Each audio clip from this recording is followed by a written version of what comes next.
हामी आफू स्वयं, हाम्रो सन्तान, हाम्रो साथी सङ्गती नातागोता कोही पनि कुनै स्थानमा, कुनै ठाउँमा, कुनै विषयमा काम गर्न, बस्न, पढ्न वा कुनै पनि कार्यको लागि जाँदैछ भने त्यसको बारेमा राम्रो नराम्रो, फाइदा घाटा, गाह्रो साह्रो, वरपरको वातावरण, त्यो क्षेत्रको बारेमा सबै कुरा बुझेर मात्र जान्छौँ, पठाउँछौँ र जाने सल्लाह पनि दिन्छौँ।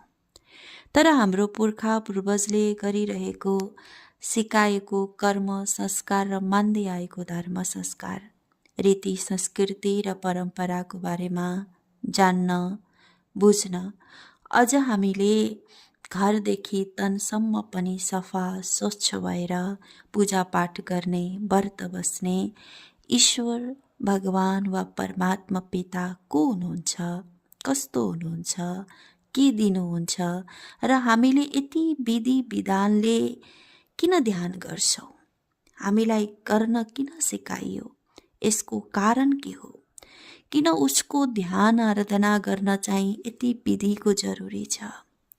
सम्पूर्ण प्राणीले मेहनत गरेर, ताकत परिश्रम गरेर कुनै कार्य सफल हुन सकेन भने पनि भनिन्छ अब उहाँकै हातमा छ, जे गर्नु गराउनुहुन्छ। वास्तवमा उहाँको त किन उहाँलाई तुमेव माता, तुमेव पिता, तुमेव बन्धु, तुमेव सखा, सर्व सम्बन्ध उहाँलाई नै भनिन्छ। सबैभन्दा माथि सृष्टिकर्ताको दर्जा किन उहाँलाई दिनिन्छ? उहाँलाई जान्न बुझ्न जरुरी छैन होला?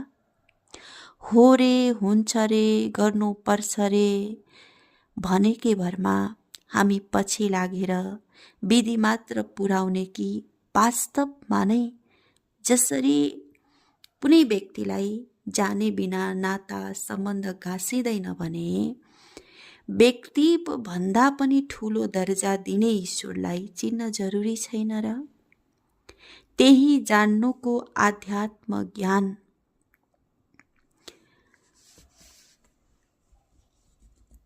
तर आजभोलि भौतिक सांसारिक भागदौडमा चारित्रिक, आध्यात्मिक, नैतिक सम्पूर्ण दायरा लोप भए जस्तो लाग्छ। मानवले म कहाँ पुगे भुले जस्तो लाग्छ। कसैले गरेको खोजेको देख्दा सुन्दा पनि त्यो व्यक्ति बेवकुफ, बेकाम र समाजको फाल्तु जस्तो लाग्छ। त्यस्तो व्यवहार पनि गरिन्छ। बाहिर बाहिर एक दुईलाई हेरी सबैको मूल्याङ्कन एउटै कसौटीमा गरिन्छ।